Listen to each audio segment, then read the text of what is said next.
আজকে থেকে আমি একটা নতুন টিউটোরিয়াল সিরিজ শুরু করব, সেটা হচ্ছে আপনার অ্যাডোবি ইলাস্ট্রেটরের basic to advance tutorial series. এর আগে আমি অ্যাডোবি ফটোশপের বেসিক টিউটোরিয়াল সিরিজ দিয়েছি। আপনারা আগে অ্যাডোবি ফটোশপ সম্পর্কে এক্সপার্ট হওয়ার পরে এরপর ইলাস্ট্রেটরে কাজ শুরু করবেন। অ্যাডোবি ফটোশপ এক্সপার্ট না হলে আপনারা অ্যাডোবি ইলাস্ট্রেটরে কাজ করতে পারবেন না, অনেক অসুবিধা হবে। তো আজকের প্রথম ভিডিওতে আমি গ্রাফিক্স ডিজাইন কি সেটা নিয়ে আলোচনা করব। এরপর আপনার যে অ্যাডোবি ইলাস্ট্রেটরের সফটওয়্যারটার সম্পর্কে পরিচয় করিয়ে দেব এবং কিভাবে নতুন একটা পেজ ক্রিয়েট করবেন, এই সব বিষয়গুলো নিয়ে আমি বিস্তারিত আলোচনা করব। তো আমার নাম দেবমধু আর আপনারা দেখতেছেন ডিএম টেকনিক। তো চলুন শুরু করা যাক।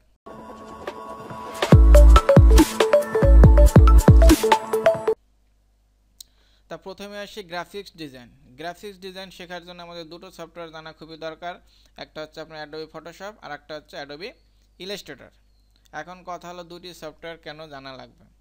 এর কারণ হলো আপনার গ্রাফিক্স ডিজাইন দুই প্রকারের হয়, একটা হচ্ছে আপনার ভেক্টর গ্রাফিক্স আর একটা হচ্ছে রাস্টার গ্রাফিক্স। তো আমি ধাপে ধাপে আসতেছি, আপনারা মনোযোগ দিয়ে শোনেন।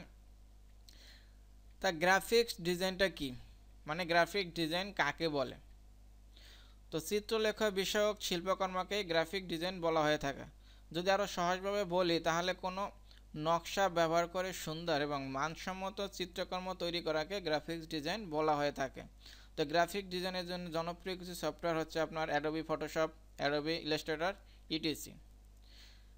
এখন আপনার গ্রাফিক্স ডিজাইন আবার দুই রকমের হয়, একটা হচ্ছে আপনার ভেক্টর গ্রাফিক্স আর একটা হচ্ছে রাস্টার গ্রাফিক্স। তো ভেক্টর গ্রাফিক্স কি? ভেক্টর গ্রাফিক্স হচ্ছে কম্পিউটার গ্রাফিক্সের এক ধরনের ডিজিটাল ছবি বা ইমেজ বা আর্ট, যেটা গাণিতিক যুক্তি ফর্মুলা ব্যবহার করে কিছু কিছু বিন্দু, লাইন এবং কার্ভের সমন্বয়ে তৈরি করা একটি আকৃতি বা নকশা। এর কিছু ফরম্যাট হয় আপনার এসভিজি, এআই, পিডিএফ ইত্যাদি। আর রাস্টার গ্রাফিক্স কি? রাস্টার গ্রাফিক্সের ছবিগুলো পিক্সেল বেসড প্রোগ্রাম দ্বারা নির্মিত থাকে। আমরা যে ক্যামেরা বা স্ক্যানার থেকে যে ছবিগুলো পাই সেগুলো হচ্ছে আপনার মূলত রাস্টার গ্রাফিক্স। এর কিছু ফরম্যাট হচ্ছে আপনার জেপিজি, পিএনজি ইত্যাদি। তো এই তো গেল আপনার এগুলোর ডেফিনেশন। এখন আপনার ভেক্টর এবং রাস্টারের ভিতর পার্থক্য কি দেখেন। এর যে মেইন পার্থক্য সেটা হচ্ছে আপনার ভেক্টরের যে ইমেজ দেখেন, এটাকে আপনি যতই জুম করেন এটা কিন্তু কখনোই আপনার ফাটবে না। দেখেন এই যে, এর কারণ হচ্ছে ভেক্টরটা আপনার গাণিতিক যুক্তি ফর্মুলার মাধ্যমে তৈরি হয়। আর পিক্সেলের ক্ষেত্রে কি হয় দেখেন, এই যে রাস্টার ইমেজ মূলত আপনার পিক্সেলের মাধ্যমে তৈরি হয়। এটাকে আপনি যখনই জুম করবেন তখনই দেখবেন কি এই যে আস্তে আস্তে এটা ফেটে যাচ্ছে। তা রাস্টার ইমেজের ক্ষেত্রে আপনার পূর্ব থেকে একটা নির্দিষ্ট মাপ দেওয়া থাকে, সেই মাপের উপরে যদি আপনি যান তাহলে সেটা ফেটে নষ্ট হয়ে যাবে। আর ভেক্টরে আপনার কোনো নির্দিষ্ট মাপ নেই, আপনি যত বড় করেন তার ইমেজটা কখনোই নষ্ট হবে না। এখন কথা হলো আপনারা ভেক্টর কখন ইউজ করবেন আর রাস্টার কখন ইউজ করবেন, তো সে বিষয়টা আমি ক্লিয়ার করে দিচ্ছি।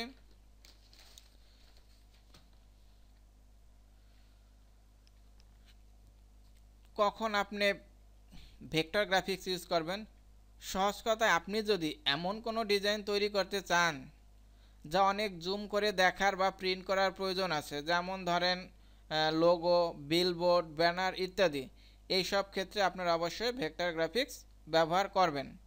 আর যদি আপনি এমন কোনো ডিজাইন তৈরি করতে চান যা জুম করে দেখার বা প্রিন্ট করার প্রয়োজন নাই, যেমন বিজনেস কার্ড, ফেসবুকের প্রোফাইল পিকচার বা কভার ফটো ইত্যাদির ক্ষেত্রে আপনারা রাস্টার গ্রাফিক্স ব্যবহার করতে পারেন।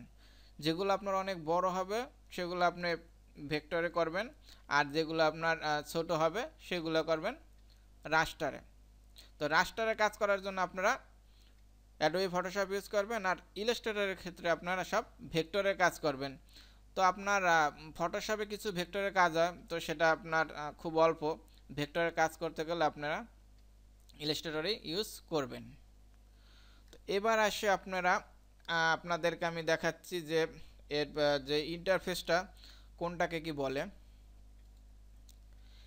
এই যে একেবারে উপরে দেখেন এই যে file edit object type select effect এই যে জিনিসগুলো এটাকে বলা হয় আপনার মেনু বার। এই যে উপরের যে বিষয়গুলো এটা হচ্ছে মেনু বার। এরপর এখানে যে জিনিসগুলো দেখতেছেন এই যে স্ট্রোক স্টাইল অপাসিটি এই দ্বিতীয় যে অপশনটা এটাকে বলা হয় আপনার অপশন টুলবার। আর বাম দিকের যে সবচেয়ে ইম্পর্ট্যান্ট বিষয় এটা হচ্ছে আপনার টুলবার। আর এই যে ডান দিকের যে বিষয়টা এখানে দেখেন কি আছে এগুলো হচ্ছে আপনার প্যানেল। আর যেখানে আপনি এই যে কাজ করবেন এটা হচ্ছে আপনার যে পেজটা দেখতেছেন এটা হচ্ছে আপনার আর্টবোর্ড।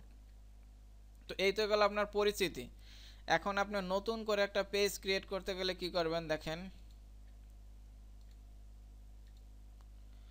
ফাইলে গিয়ে আপনারা নিউতে ক্লিক করবেন, যার শর্টকাট কি হচ্ছে কন্ট্রোল এন প্রেস করলে নতুন পেজ ক্রিয়েট হবে। এখন এখানে দেখেন অনেক অপশন আছে। তো রিসেন্ট মানে এর আগে যে আপনি রিসেন্টলি আমি যে ফরম্যাটগুলো ইউজ করছি দেখেন A4 পোস্ট কার্ড এই যে বিষয় এগুলো থাকবে। রিসেন্ট যেগুলো ইউজ করবেন সেগুলো এখানে থাকবে। সেভ যেগুলো আপনি সেভ করে রাখছেন, আমি এখানে একটা সেভ করে রাখিনি। এখানে দেখেন এখানে মূলত আপনার মোবাইলে কাজ করার জন্য ওরা কিছু সাইজ ডিফল্টভাবে দিয়ে রাখছে। যে দেখেন আইফোনের এই যে একটা সাইজ দেওয়া আছে এটা, তো এটা চাইলে আপনি এই সাইজগুলো ইউজ করতে পারেন, আবার চাইলে আপনি কাস্টম ইউজ করতে পারেন। এরপর আপনি এই যে ওয়েবের জন্য যে কিছু সাইজ দেওয়া আছে দেখেন, প্রিন্টের জন্য আবার কিছু সাইজ দেওয়া আছে, এবার ফিল্ম অ্যান্ড ভিডিও এগুলোর জন্য কিছু সাইজ দেওয়া আছে। এগুলো মূলত আপনার এখানে কিছু কিছু ডিফল্টভাবে দিয়ে রাখছে যে সাইজগুলো আপনি ইউজ করতে পারেন। তো আমরা সাধারণত কাজ করি প্রিন্টের জন্য। এখন যদি প্রিন্টের জন্য কাজ করেন তাহলে এখানে প্রিন্টে যাবেন, ওয়েবের জন্য করলে ওয়েবে যেতে পারেন। কিন্তু আপনি যখন কাজ করবেন তখন যদি আপনি চান যে আপনি কাস্টম মাপ দেবেন তাহলে এখান থেকে শুরু করবেন। আর যদি মনে করেন যে এখান থেকে একটা নেবেন তাহলে এখান থেকে গিয়ে যে কোনো একটা সিলেক্ট করে ক্রিয়েটে ক্লিক করলে হবে। তো এই তো গেলো ওরা ডিফল্টভাবে দিয়ে যেগুলো রাখছে। তো আমরা যখন আপনার কাস্টমভাবে করব তখন আপনি এখানে একটা প্রথমে একটা নাম দিতে পারেন।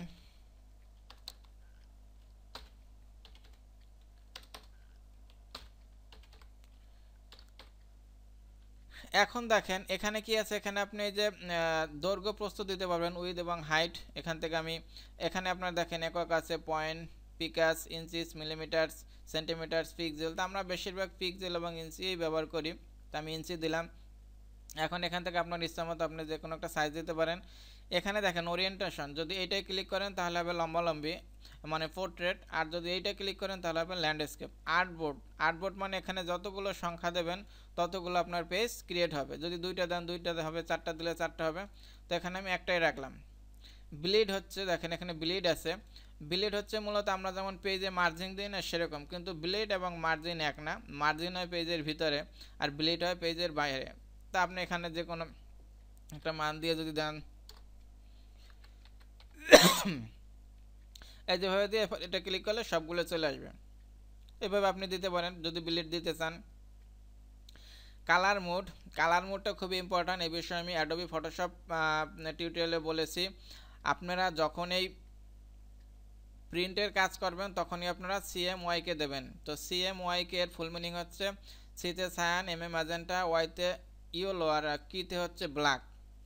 আর আপনার যখন ওয়েবসাইটে মানে যেগুলো প্রিন্ট আউট করবেন না, কম্পিউটারের ডিসপ্লেতে দেখবেন বা মোবাইলের প্রিন্ট আউট হবে না, সেগুলো আপনারা দেবেন RGB কালারে। RGB হচ্ছে আর এ আপনার রেড, জিতে গ্রিন আর বিতে ব্লু।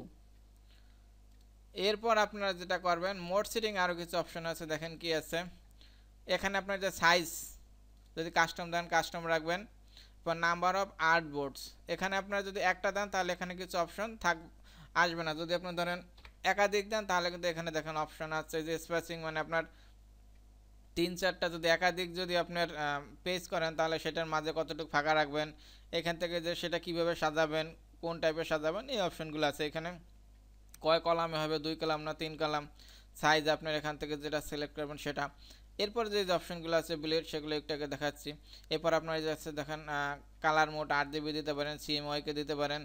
পরে এই যে রাস্টার ইফেক্টস, এটা কিন্তু আপনার খুবই ইম্পর্ট্যান্ট। আপনারা যদি প্রিন্ট করেন তাহলে হাই কোয়ালিটির দেবেন মানে 300 PPI। আর যদি আপনারা স্ক্রিনের জন্য দেন ওই যে আপনার যে ওয়েবসাইট বা যেগুলো ডিসপ্লেতে দেখাবে সেগুলো কিন্তু আপনারা এই যে দেখেন লিখে দেখেছি স্ক্রিন 72 PPI দিলেও হবে।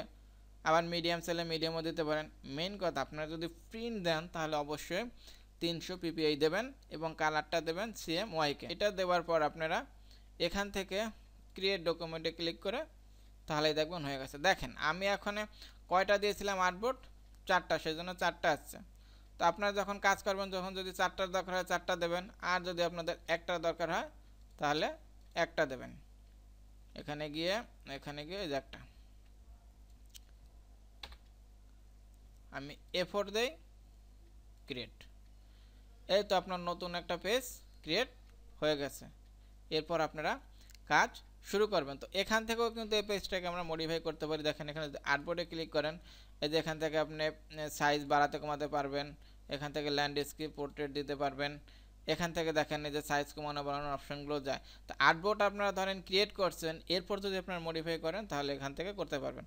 তো আর্টবোর্ড টুল, এটা যখন আমি টুলবার নিয়ে আলোচনা করব তখন ধাপে ধাপে আসলে তখন এটা নিয়ে বিস্তারিত আলোচনা করব। তো এই ছিল আমার ভিডিওটা যদি আপনাদের বুঝতে কোনো সমস্যা হয় তাহলে কমেন্ট করবেন, আমি রিপ্লাই দেব। ভালো থাকবেন সবাই, নিজের খেয়াল রাখবেন। Thank you, bye, take care.